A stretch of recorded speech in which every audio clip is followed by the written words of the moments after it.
Hey guys, this is Austin. And John. And welcome to another episode of the Meatgistics podcast. Today is yet another special episode.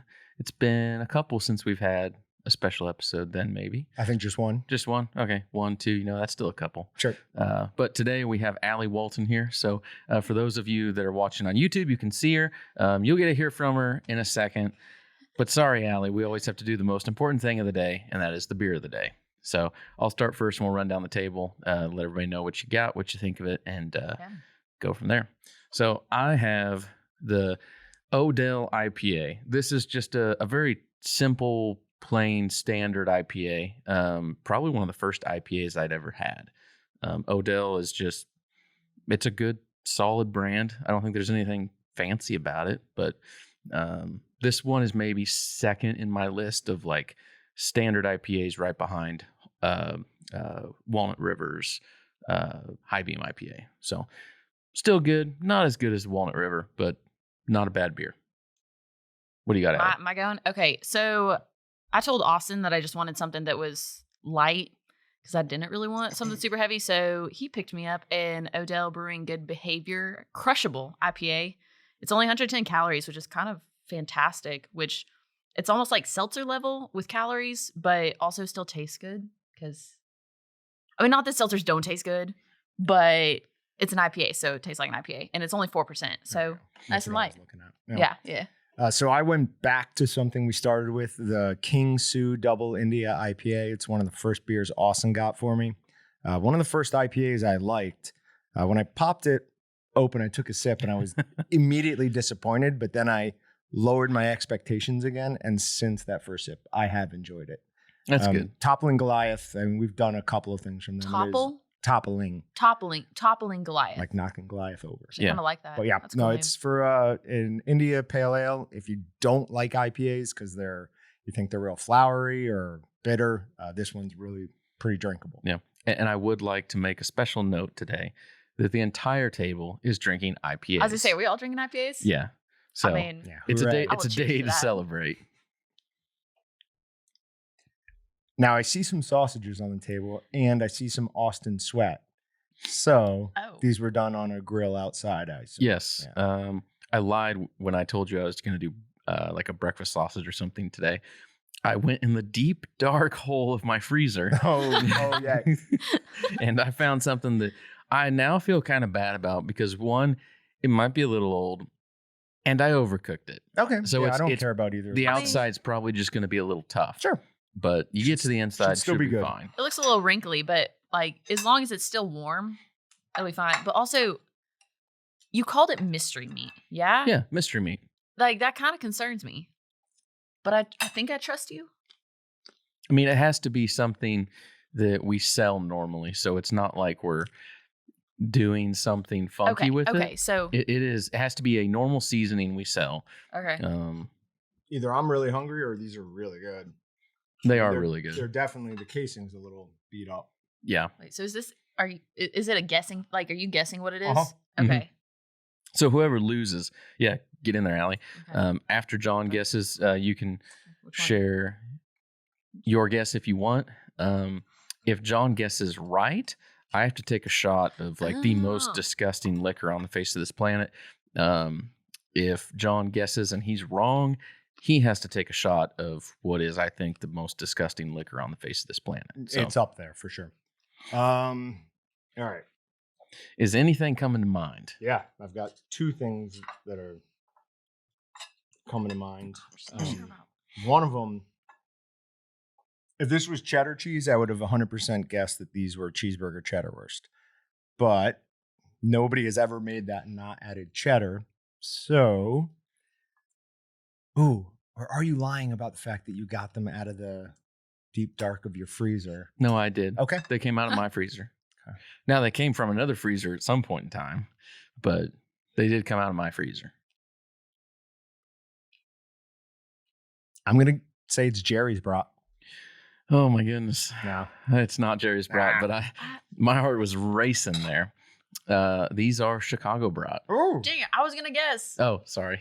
Allie, what's your guess? I was gonna guess Chicago brat, but Were you really? no, I'm gonna be honest. I thought it was gonna be Blue Ribbon, but I've also been out of this game for a Yeah. while. Yeah. So You've lost your taste. It didn't buds. have the clove. yeah, the I strong haven't clove. had good brats in like a couple of years. So I'm a little off my game. So here's something interesting.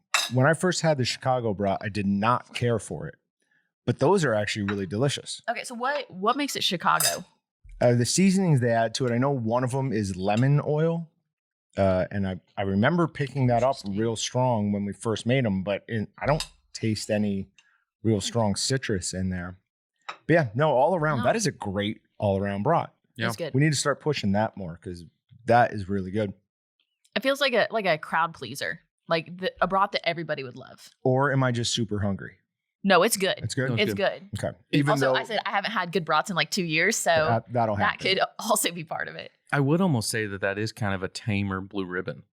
I kind of Thank get you. that's how Allie got there. Is Yeah. it does have a traditional brat flavor Mhm. to it, but it's tamer than because blue ribbon. I mean, it's Has that Well, got so- some power yeah, behind yeah. it. So is Jerry's brat. I mean, it's all, Yeah. that's the same. So yeah, Jerry's honestly that's a really good. Mhm. What was really the good cheese in it? selection. Hot pepper. Okay, I Hot pepper. was gonna say Yeah, it's it's- like felt pretty Pepper mild. jack. Pretty mild. Yep. So We- for anyone listening at home, if you're looking to add some heat through cheese, hot pepper is not going to do it. You have to go to ghost pepper cheese. Yeah. It was very creamy, very creamy. It was. Yep. Mm. Yep. All around. I mean, yes, overcooked, Way overcooked. very wrinkly and kind Oh of my. tough casings. But even with that, still really good. I cooked them to like 200. What'd you cook them on? Oh my gosh. The Green Mountain Grill up front. Yeah. I didn't think they were going to cook that fast. Like they cooked in like 11, 12 minutes. Okay. I don't know. I did set the grill at 400. I was like, I want to cook these fast, Well, that will do but it. that was That- still yeah. faster than I was expecting. That will definitely do it. Were they raw? Or had you already cooked them previously? No, I didn't cook them. I Okay. just took them out of the package, threw them in. All right. And so for anyone who doesn't know, Allie, why don't you tell us a little bit about yourself? Wait. Oh, John, nope, are I'm you out. just gonna skip the penalty shot here? Oh, As much as I want us You to have- talk about Allie, like this needs to happen. yeah. We all know Allie loves to talk about Allie, so this is great. I was very much hoping that this would get. Oh, it's like a full shot too. That is a hefty serving of There's no halfway measures here. no. John poured me like a triple on the last podcast. Yeah, that was bad. It was. That was inappropriate. I mean, it was a Sir. glass. That's why a we went regular with the glass. shot glasses. It kind now. of like probably went up that high. Oh my gosh. Yeah, it was unreasonable. That is at least 3 ounces. I did offer to switch it or to split it with him. Yeah, but then you're like, well, this isn't enough, and I'm like, fine, pour it back in mine. I'll. Yeah, I take wasn't going to take like a half a shot and then get that nasty taste in my mouth for no benefit. It. Yeah. And no chaser, just straight. No, Oh, no. no. You need a chaser. Oh, on yeah. this. Okay. I'm going to drink that beer as soon as I'm done with this. It is disgusting. What It's. is it? I don't even know So how to it's- describe for anyone the who, does, flavor, but- for anyone who's listening, this is Jepson's Malore. It is a liqueur. It smells like isopropyl alcohol, and there's not another taste like it. It is just bitter, disgusting. So it's a bitter burner. Ooh, Bitter alliteration. alliteration. bitter burner. All right, now I love it. That makes me feel so good to watch you have to do that. Now take a deep breath out and let the burn No. just fill everywhere. Oh, it's so vile. Yeah, why would you Why take did the they deep make breath? I don't know. Somebody likes it. Yeah, Like if somebody somewhere. if someone out there likes it, email us at podcast@waltonsinc.com and let us know. That way we can kind of laugh and make fun of somebody who Well- actually likes this. I believe it was London were we looking at this earlier? And she was looking up some of their mottos. That's worth the time it takes to Google old Jepson's Malore mottos, or not mottos, slogans. Slogans. Okay. One was, you're going to fight your dad tonight. Another thing was, this is what soap uses to wash out its mouth. Oh, It was really, Even really just funny. the back of it says has the aroma and full-bodied flavor of an unusual botanical. Which doesn't make any sense. That doesn't say anything. No, its bitter taste is savored by two-fisted drinkers. Like, It's- yep. that is not savory. All right, so now that I've been punished, Yeah. let's go to Allie. So Allie, Yeah. obviously your last name is Walton. Yeah. Um, I just want to say congrats for marrying into the family. Nope. I'm kidding. I was born into this family. So yeah, Allie was born into the family. She is the sister of Dylan and I. She's our younger sister. She worked here for a while, but she can tell you that story and what she does now. But so everybody knows, she is part of the Walton family, but she is no longer with us in a not so bad sense. Yeah, I was told that in order to stay with the company, I needed to sign on a dotted line in blood. Yeah, in blood. And Yeah. I chose to opt out of that. That's on me. But do I start with what I'm doing now or So what were you doing for us originally? So well, I started out in the warehouse like every good Walton does. Yeah. Then college, Austin and I had started most of what this all is today. All the videos, Meatgistics, everything. Yeah. Meatgistics. So I started out doing the like video side of it, and I was like editing videos. I was the one behind the camera coaching Austin on what to do with his hands because we started out and he would just stand there like not moving at all, and it was a good time. It was a very, very deep learning process. We made it through. I don't know how many sets did we use. We used 1, 2, 3. This is the fifth set. Because we started in the room across the hall. This is at least set 7. At least set 7? Maybe 8. Yeah. Oh, I forgot about the corner. Yeah, and then we redid sets after you over there. We've gone through a lot, but this one we are not redoing anytime soon. Yeah, no, this is beautiful. She was here for the gray backdrop. Oh, was she? Uh-huh, yeah. Oh, okay. Yeah. I was there when that started going together. But yeah, I had set out to major in marketing in college, so was taking marketing courses while also working here. So was trying to combine that with everything that we were dreaming up at the time. And I had done some audio stuff just for fun. And I think Andy came up to me one day, was asking me, he was like, "You do audio, right?" And I was like, "Yeah, for fun." He's like, "You can figure out video, right?" And I was like, "Maybe." And so then I didn't know anything about video and we jumped into it. Yeah. So yeah, did that and then did social media for, I think my like last year of college. So was here doing Walton's TV to now just Walton's Meatgistics for 4 years. Yeah. 4 years about right. Yeah, 4 years. A little over 4? Yeah. Yeah. Yeah. But now, so I left the family business. I know. I'm sorry. I'm not really that sorry. I kind of love my job now, but love you too, sis. I love you so much, which is why I had to move. That's what I tell people all the time. Like, I love my family, but I had to go. So I moved to Nashville, Tennessee to pursue music business. So not like the performing side of it, but the actual business side. So now I work in marketing. The best way to put this is Sony Music's Christian record label. So I work on their worship side of everything and am a marketing manager for them. Cool.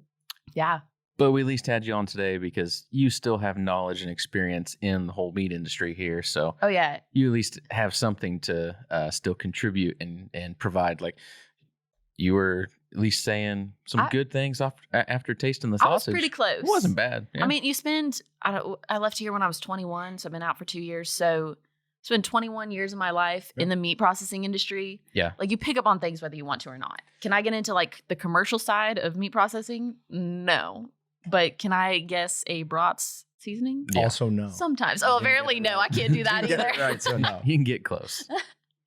Yeah. Okay, so from there, do we want to jump into John's favorite topic of the day? The only one that has alliteration in the title.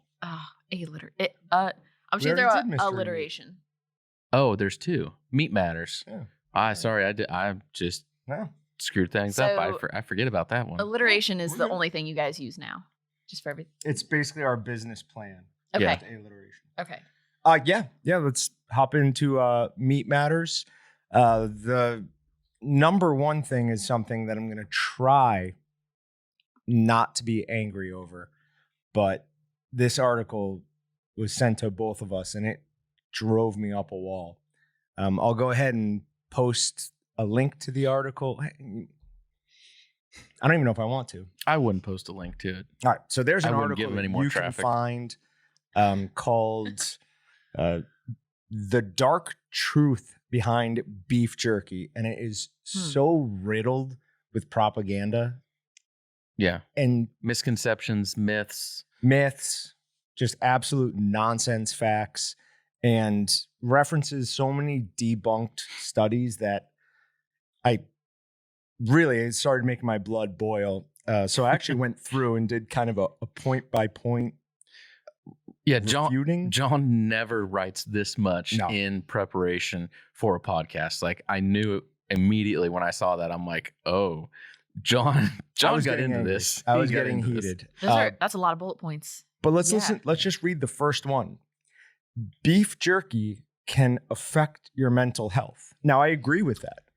Yeah. It can have positive results because I get happy when I eat beef jerky. Oh, yes. But what they're saying is they're showing or referencing a study that showed that people who were hospitalized for some sort of mental breakdown were 3 times more likely to have ever eaten a nitrite cured meat at any point in their history. Yeah. That's the most ridiculous thing I've ever heard. Yeah, you can't draw those conclusions off that. No, that's you could junk just study. as easily reverse that and just say that people who have a proclivity to have a mental breakdown are also always in a rush, running around, so they just grabbed something off of a shelf. I mean, those are the same points. Most of the people in America that have a mental breakdown have been to the grocery store. Yes. I would avoid the grocery store. Absolutely. You know what else they do? Drink water. Ooh. I actually try not to. Can't drink water. I usually just drink beer. But, beer is better. Gotta hydrate before you dehydrate. But yeah, it just... Okay, well, question on that. Okay, so is it nitrates or nitrites that are also in celery? It's nitrites. Nitrites. Yeah, because nitrates, I don't think it breaks down into nitrites, right? No, nitrates does go to nitrites. But in the celery. I think it's just nitrate. It's nitrites. So, nitrates take too long to process down. In that jerky, in that article about the jerky, they're saying nitrites? Yeah. So what if these people are also just eating a bunch of celery? No, honestly, they brought that up. Effect? They did bring that up in this article. That was one thing I would give to them. Okay. Is they said it's no different if you're eating a bunch of, what'd you call it the other day? Like root vegetables. Yeah. Vegetables that have a lot of nitrites in them versus eating cured meat, which is then kind of crazy because so in this thing about mental health, did they check how many people had eaten celery or radishes or beets or anything that is a root vegetable?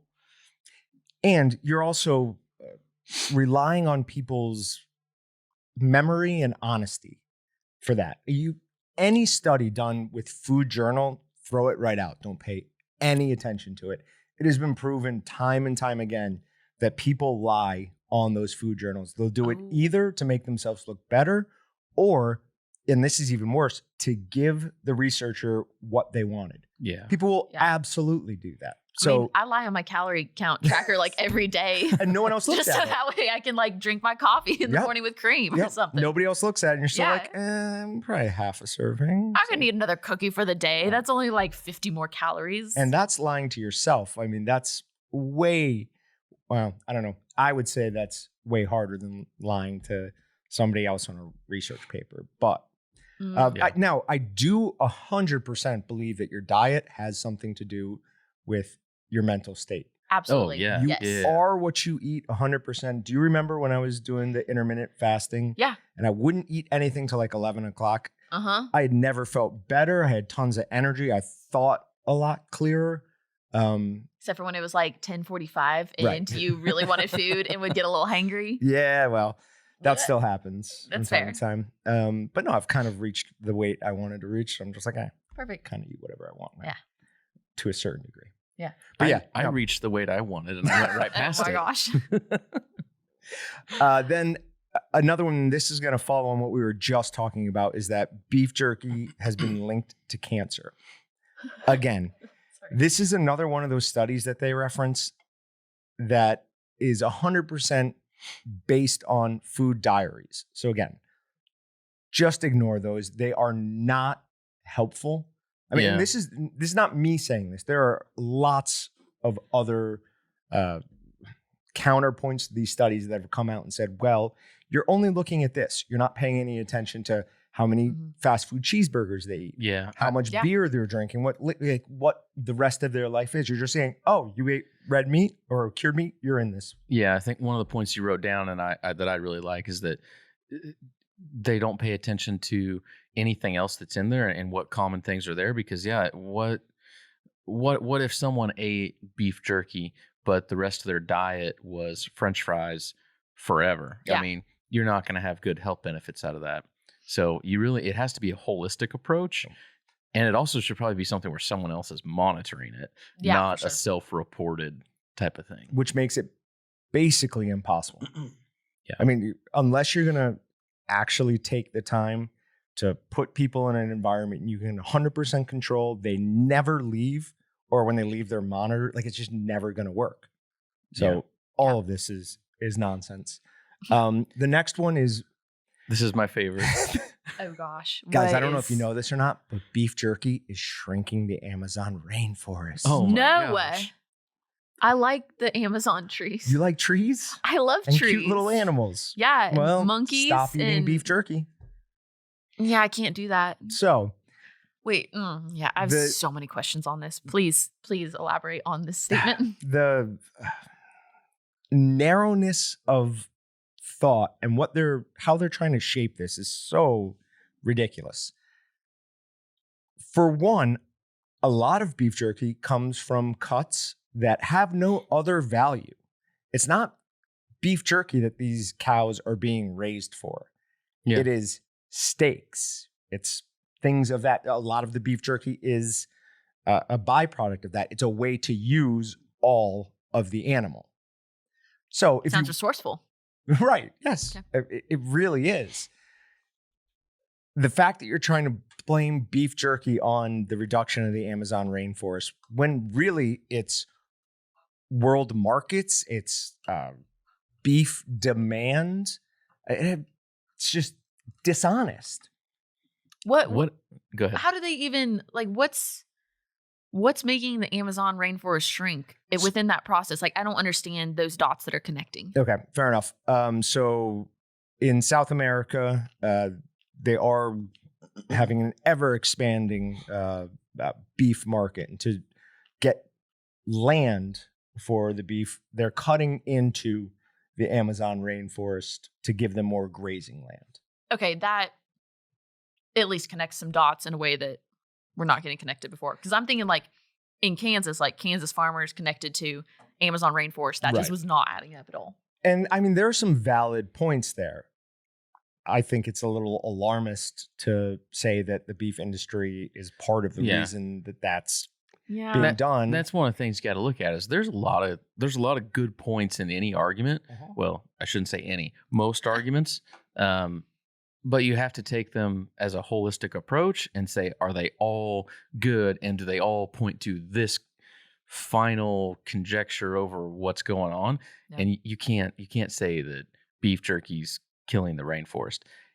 Does beef production maybe have some sort of play in there? If it's, hey, yeah, a farmer cut down 600 acres to have some more grazing land, sure, that was a direct deal. But overall, you can't say this is the reason, this is what's going on. Yeah, and what these people refuse to look at because they just want to look at meat as the bad guy is there's an incredibly negative effect from these ridiculously huge corn farms, soy farms on the Ooh. environment as well. The soy. Yeah, I mean, soy, yeah, but any of them really in general. Have you seen any of the maps around what's the huge river? The Nile, where the Nile enters into Oh. the sea? Yeah. That's No. just so they use fertilizers. It runs off into the Nile Yeah. and then goes Oh. out to, I mean, Yeah, it's not good. the algae bloom that comes off of that kills way more fish than have probably Mhm. ever been killed for cattle. So if your argument is if you're a vegan, vegetarian, again, there's definitely a place for that in the world. I have no real beef with you. But if you're doing it for... Okay, you said beef. We have to sit on that for half a second. Please continue. If you're doing it for ethical reasons, you have to look at the fact that you're killing just as much, if not more, life than somebody who eats meat. You're just looking at a cow's life as worth more than a rabbit's, a vole's, something like that. You have to face that. Yeah. Otherwise, it's just dishonest. Yeah. Yeah, something that I never thought about, and my dad said. So my dad would then be Brett Walton. He's like, yeah, what do you think happens when there's a combine going through a field like harvesting? You think those little rabbits just like jump out of the way? Nope. I was like, oh yeah, I never thought of that. Yeah. Yeah, there's a lot of animals that die in that production. And then, I mean, take it one step further. What about all the pesticides they spray? I mean, does a bug's life matter? To Ooh. me, it doesn't, but. I mean, there's a movie about that. So It was a good movie, so it matters. Great yeah, movie. yeah, Disney. And then, again, you may not live as long if you eat jerky.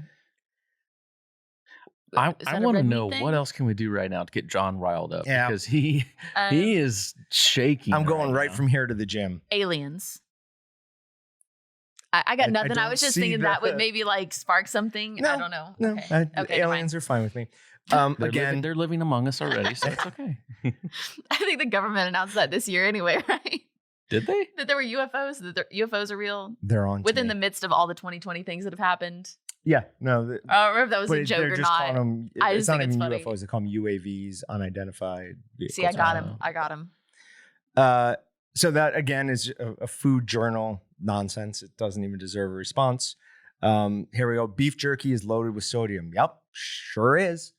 Plays an important part in both seasoning and the function of keeping it shelf stable. Most foods out there are loaded with sodium. And guess what? Unless you have hypertension or some other major issue, having some extra salt is not the end of the world.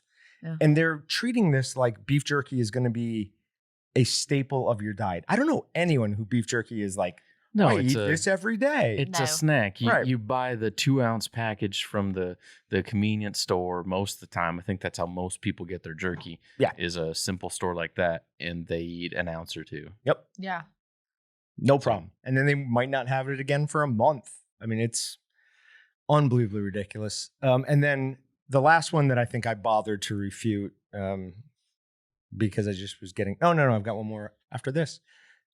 Beef jerky may raise cholesterol. Yeah.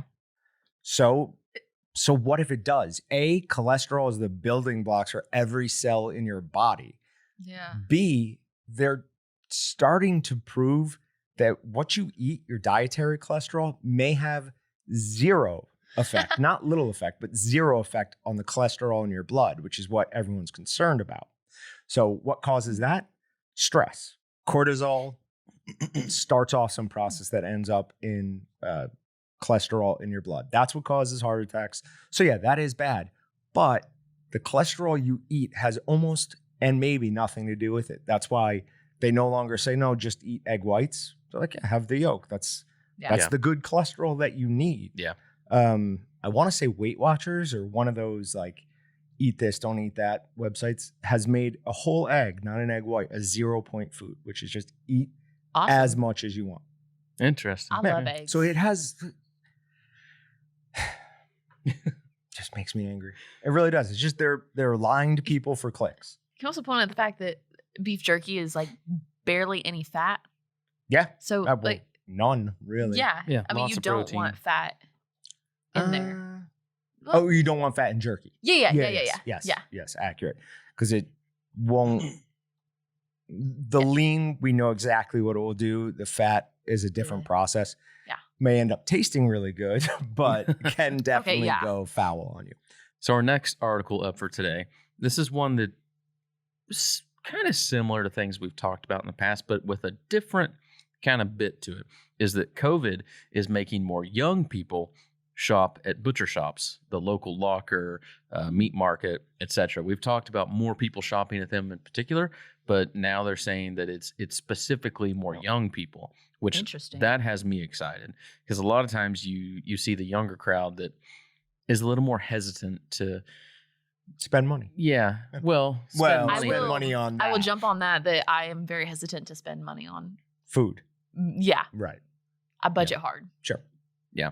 But John, you found this one. Is there anything else that just jumped out jumped out at you, or is that? No, I mean, it was a decent percentage. I think it was like 14% up from same time last year of 20 to 32-year-olds, something like that, which is a decent amount. And yes, there's some reason for it, because for a while there, you couldn't get any ground beef at a grocery store. You couldn't get, I mean, anything. I would go to my Kroger and there was, like, they would literally have the meat blocked off on certain days. Like, you couldn't get it. Really? Yeah, I think that they had certain hours that they were stocking for maybe like the older crowd. There was one day that I went in that it was all just roped off. All the vegetables were also roped off. It was weird. Interesting. Yeah. Our local grocery store, Dillon's, has reserved, I think, from 7 a.m. to 8 p.m. on most days for the older people. But Wait, 7 a.m. to 8 p.m.? 7 a.m. to 8 a.m. Sorry. That's Okay, all. I was going to say, I was like, a long oh my time. gosh. No one can go in. But I've gone in plenty of times at 7:30 and no one's ever said anything to me. So maybe You're just an old person. Maybe I look like a senior citizen at this point. Oh, Grandpa John. That's what I like to call those him. wrinkles around your eyes, the gray in your The beard. gray hair. Yes. Very, very funny. But no, I mean, we've said it a million times. So just real quick again, the hope is these lockers, these butcher places that have gained those new customers, keep some of them. They don't need to keep all of them. They won't keep all of them, but keeping some of them. Yeah. Help out that small town mom and pop shop. Yep. Maybe that's how we eventually end up breaking up these ridiculous monopolies. You have to have a lot. Like we said, 80% of the beef production is controlled by 4 companies in the U.S. Imagine how much it would hurt those insane. companies if they lost 10% of their business. Their profits would go into the hole and they'd start breaking up. On their I own. don't know. I don't think they'd break up. I think you'd see consolidation. Somebody would start buying them and breaking them up. I think they'd buy each other. I think you'd go down to 2. Oh, God. Even I worse. would put money on it. Says that one would buy the other, and the other would go, "Oh crap, I need market share," and then the other 2 would join in together, and you'd get down to 2 that controlled 70 to 75% of the market. I would support that theory. So I'm very much against over regulation of the government in any sector of the economy. But at what point do we look at this and say, okay, break them up? Well, this is a result of regulation. The meat industry is heavily regulated. I mean, very heavily regulated. Yes. If anybody could just open up shop and sell meat, you would see a lot more local stores and local places making and doing stuff. To an extent, it does happen. A lot of guys that process their own deer or process their own stuff at home. I mean, they're selling it. They're giving out a lot, but they get to a point where they're like, I could sell this for a few bucks, and they still sell it. It goes unreported. Right. That's just not a big enough of a deal. But when they finally realize, I think I could do this and actually sell this and make money off of it, then they look at the regulations and they're like, nope, I don't want to do this. All right. But the regulation you're talking about is just a USDA inspector in their plant. It's not, when I think of regulation, I think of like the airlines. Please elaborate more on that. What do you mean? What do you mean? Where they, back in, God, I'm old. Back in the 80s, you could buy a plane ticket from Albany to a round trip from Albany to DC for like $130. Then the government stepped in and started mandating that they run certain flights, certain times, and then prices just kept climbing and climbing. That's hey, you have to do this. I just see a USDA inspector as somebody who's like,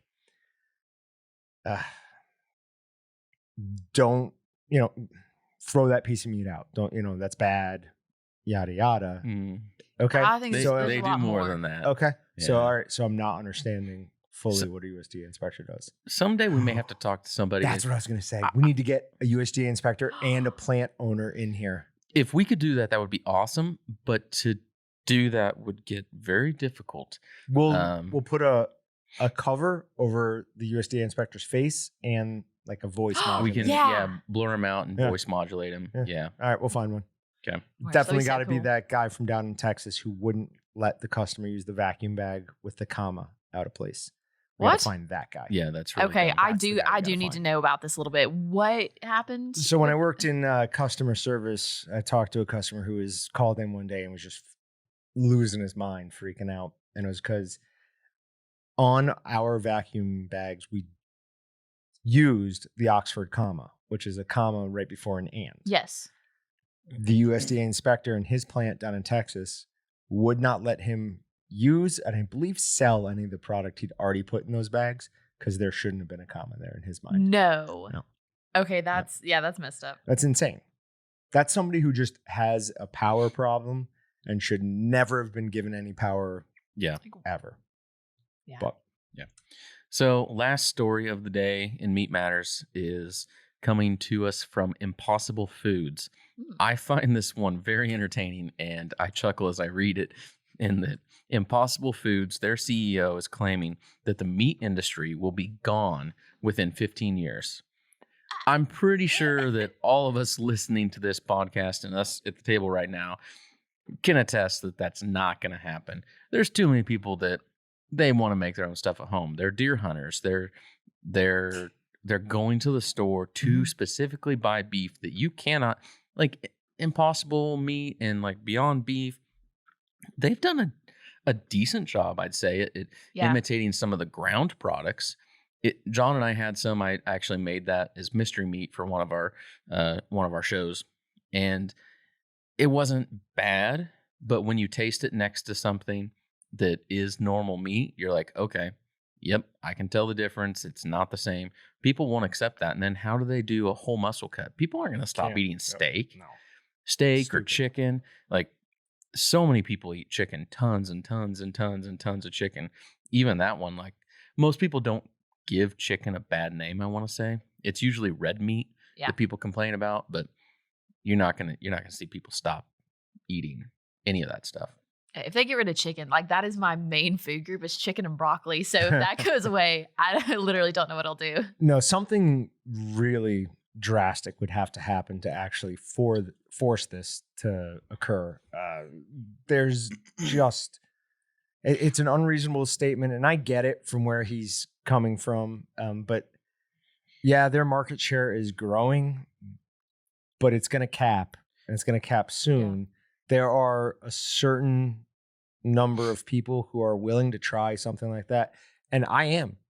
I'll eat the Morningstar Grillers crumbles. I mean, it's good. It doesn't taste exactly like beef, but it's good. Like I use it specifically for some things like burritos. But there's literally no way I'm ever going to give up a steak. It's just not going to happen. I would kind of like equate it to my obsession with like Totino's in a way. In that Totino's pizzas they're good. I love them. They're cheap. I'm going to eat them. Would I trade that for a real pizza?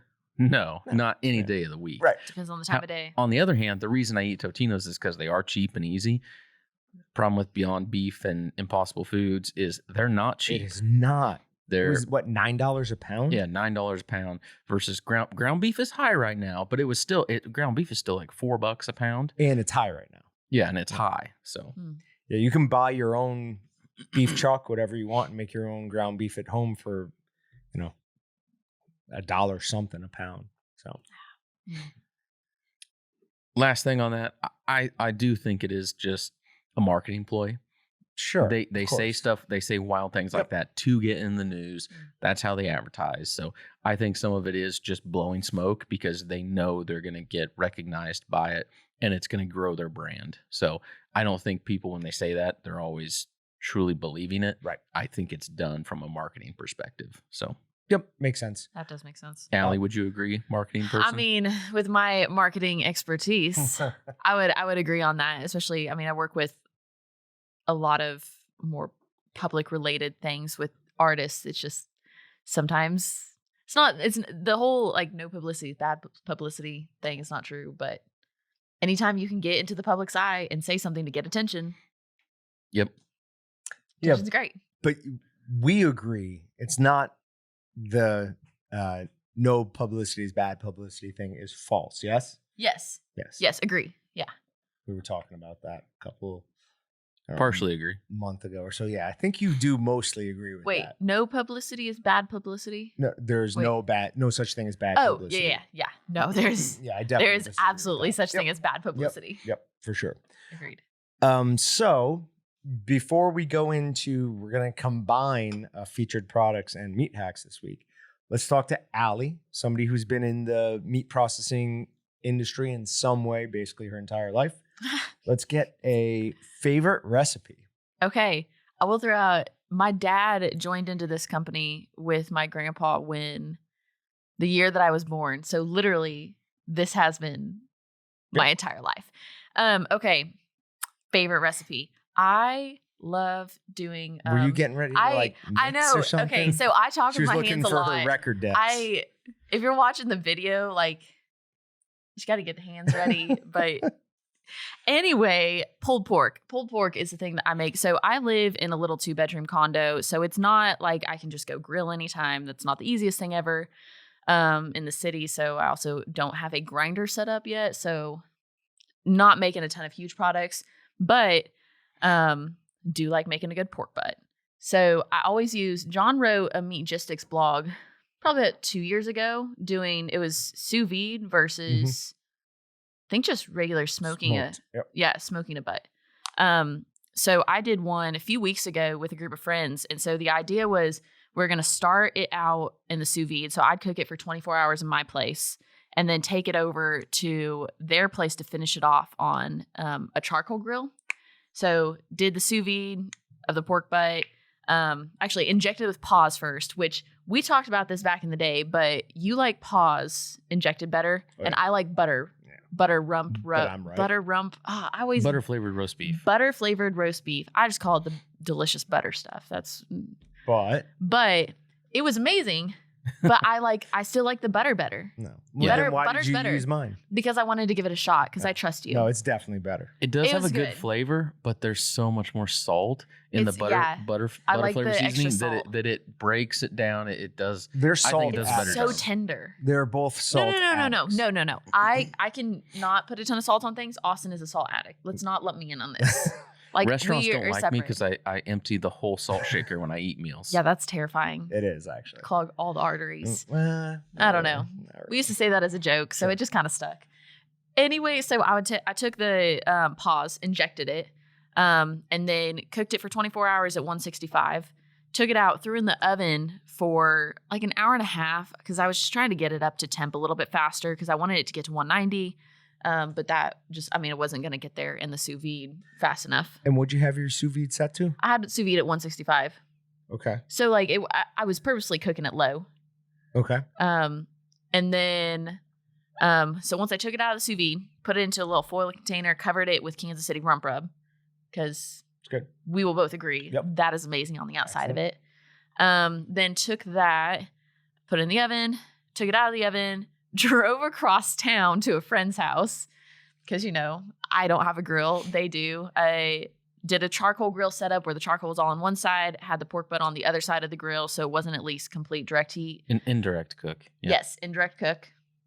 This is what happens when you come out of the industry for 2 years. You forget some of the words, but we're getting there. You're good. And cooked it for another couple of hours. So it had a really nice bark on the outside of it, which was great. Probably got up to like 180. Didn't get up to 190. Yeah. But I still think that it was because it was sous videing for 24 hours. Like it was still tender. It pulled apart. No problem. It was really good. At that point, you've broken down a decent amount of the collagen. The connective tissue is not going to break down at that. But still probably pulled a lot easier than something that had cooked up to 195 and been kept there for, a couple of minutes. Mm-hmm. Probably pulled better than that. But sounds great. Sounds awesome. The things I'd recommend in the future is just there's no reason to set it for 165 on your sous vide. You might as well go 185. Even really? Okay, because I think on the recipe before we wrote. Nah. Okay. If you're doing it for that long, just go ahead and bump it all the way up. Yep. Even if you want to finish it off on a grill. Because that was the point. I wanted to have the bark on it. That's fair. Yep. So do it to 180, 85. 180, and then get the last 5-10 degrees on the grill. Yep. Okay. That's perfect. Yeah, it was good. The only downside is I don't think it really absorbed a ton of smoke flavor, but it's also charcoal. And you've sous vide it already to 160. There is a temperature range that meat will accept a decent amount of smoke, and you've gone past that at that Yeah. point. So, I mean, whatever. Yeah, it was good. It was fun. I mean, anytime you get to cook meat and get friends involved in on it. I mean, I was cooking meat with a bunch of people that like didn't grow up in the meat industry. Sure. So, Did you get good comments then? oh yeah, got the best comments. There was one guy who was like commented me later and said that he thought that I was the best cook ever, and I was like, "Sir, I have made one thing for you, literally one. Like, I will take that compliment, but Very good He's great. baker. I do bake Very a good lot, baker. Yeah. and I do bring over a lot of banana bread to that place. So There you go. So, well, then there you go. You add those few things together. He banana doesn't- bread and pulled pork. Like, what else do you? Yeah, need? he doesn't I've- know that you're eating Totinos like your brother at home most Okay. nights. So. Not most nights. That's occasional. I always make sure there's at least one in my freezer. That's a treat, huh? It's a treat. I try to eat healthy for the most part. I eat my chicken and my Right. broccoli. Sounds like it. And that's a good thing. Thank you. Good thing. Thank you, sir. All right, so moving on to meat hacks. We're gonna kind of combine the. I'm sorry. Was there anything else? Nope. Anyone- Okay. Oh, go for it. So we're gonna kind of combine this with featured products, new products type of thing. Our meat hack is gonna be something that we've talked about in the past, and it's using sharp plates and knives. And we'll get into why we're doing that. Austin and I have been trying our best to get grinders in here in the size you guys want. In a Walton's branded product to our spec. And yeah. In a Walton's brand. The issue has been sourcing. The issue has been there's a lot going on with suppliers at this point. But we did get somebody who sent something. We're very confident in it.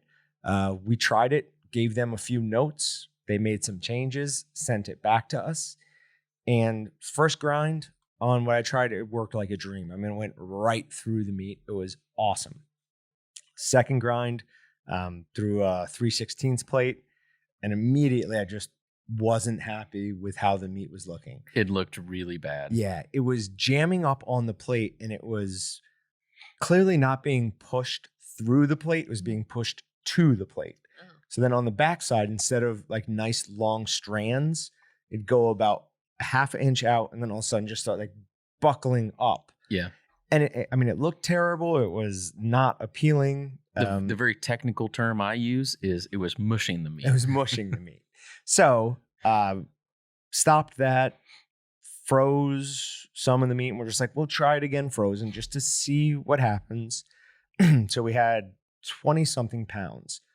Had it in 2 5-pound batches, froze both of those for 5 minutes or for 30 minutes, put them through, and it ground just like a dream. It just went right through it. I'm like, all right, well, it can't be that much better just from being frozen 30 minutes.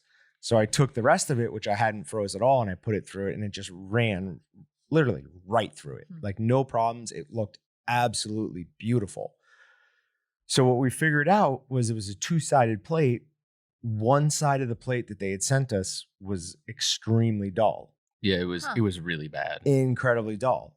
So if you're sending a product to somebody for them to try, make sure that you include a new $5 part so the rest of the machine doesn't look like junk. And be at home, make sure you are using the correct side of your plate. Marry a plate to a knife, and that doesn't mean one knife for both sides of the plate. That means one knife per side of the plate. And if you run into it where it's mushing or smearing your fat, and it is double-sided plate, switch that around. Yeah. So the other thing we did too is we put a brand new knife and plate in there, and we did not have another issue. Because Did we replace? Thought we couldn't find. Oh no, that's yeah, right. we The did. other knives So, works. Yep. Mhm. So we totally replaced the plate and knife, and we never had another issue That because was perfect. you could feel the difference between the two plates, the two knives.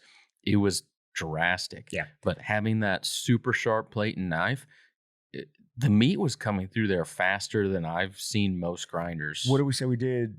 It was on a third grind. We did 10, 15 pounds in 3 minutes. Yeah, it was less than 3 minutes. I On think a it was like 2. Third grind. Yeah. I mean, it was, and that wasn't frozen meat. It was cold, but it wasn't frozen. So And I we mean, had that already was- ground it. It had warmed up. It was sitting there. Put it, and we were just like, let's see what happens if we do it again. So we put Yeah. it back through and it chewed right through it. So we're really happy with these grinders. We're asking for just a couple of other small changes. We want to be able to put some different equipment on it. But we're hoping to have 22 and 32 and smaller ones as well. But Walton's branded our grinders. Yeah, literally our grinders, Well, because we're telling them, built to hey, our we want spec. this, we want this. Yep.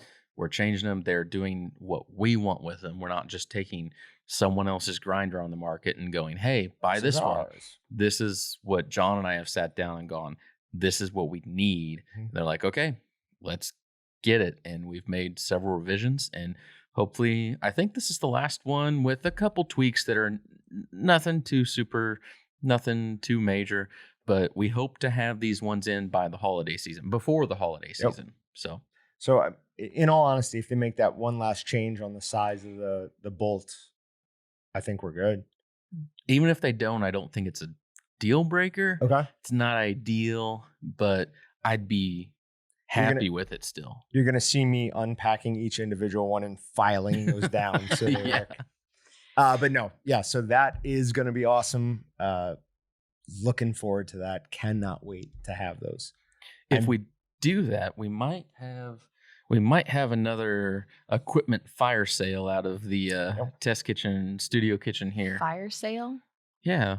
Is that a bad word to use? No, good no, word. I'm just wondering what that is. It's a Like- giveaway. Oh, okay. giveaway. Okay. Yeah. Giveaway of our So stuff. Okay. last time John and I John went through and pulled out like all the equipment that we're like, yeah, we don't need this, don't need this, don't need this. This is all stuff that we've Okay. tested, used, demoed, done different things on, and we had a good number Yeah. That's that awesome. we just did a giveaway on. We told everyone, hey, this is not brand new. It's something we've used and demoed here. But lovingly used. Oh yeah, we take nice care of our stuff because it has to be used on videos. It has to perform properly. So Yeah. we don't trash anything that's in here. We love it like it's our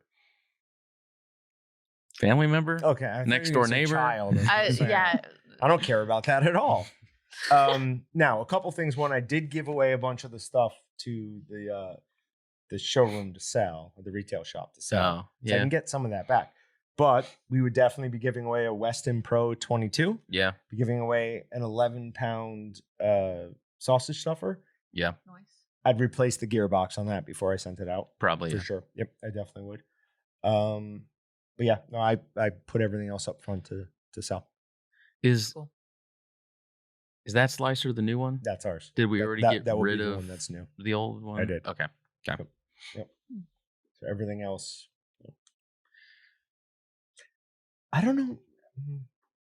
I do like that stuffer. I've stuffed a lot of sausage off that stuffer. It's almost one of those things though where we need to change out the sausage stuffer like once a year or two, just so it is like the best looking, because we do take care of it, but you still do get little scratches, little things here and there that I don't know, maybe that helps on video so it doesn't shine as Gleam, much. Right. Yeah.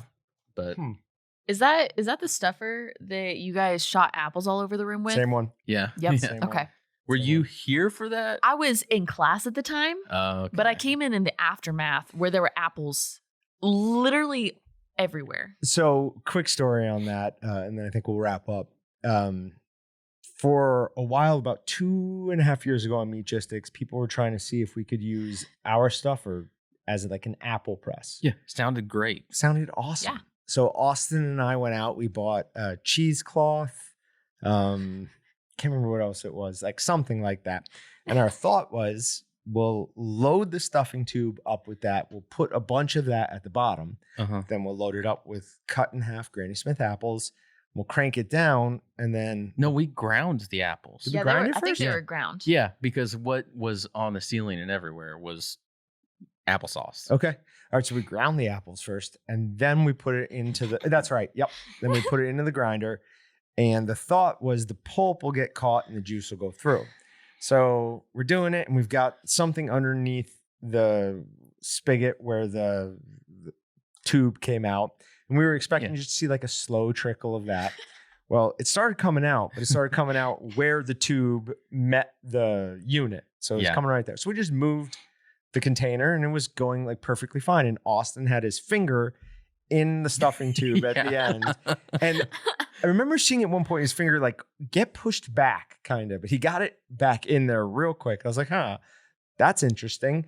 And then all of a sudden, it just blew his finger out, and the apples shot 10 feet across the room and all the way up onto the ceiling. Like it just exploded, basically. Yeah, there was a line from the ceiling down to the wall, down back to the stuffer. It just And like not even just a straight line. Like I came in and there was like apples exploded onto the lights, which were off to the side too. There was some width to it for sure.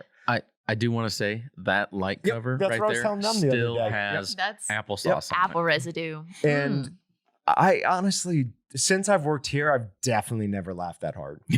Definitely. I literally fell down laughing. I couldn't stand up anymore. It was the most ridiculous thing ever. But awesome. Probably my favorite processing story since I've been here. Yeah, it was a not so fun time doing cleanup, but it was worth it, right? It was worth was it. hands down worth it. Yeah. Had we been recording during that time, we absolutely 100% would have had some sort of viral video going. Yeah, that would have had to have been like at the end of every video as like the outro. Get out. Okay, it's part of my job now, Get so out. I have to do it. You don't like TikTok? No, I don't like TikTok. You feel like the Chinese government spying on you? They're definitely spying on us. All right, so we're going to go ahead and get out of here. We're done for the day. Allie, thanks so much. Yeah, as thanks always, for a having great me. guest. This is fun. It was. Good to catch up. We'll have you back. Deal. Sounds good. Thanks, guys. We'll see you next time.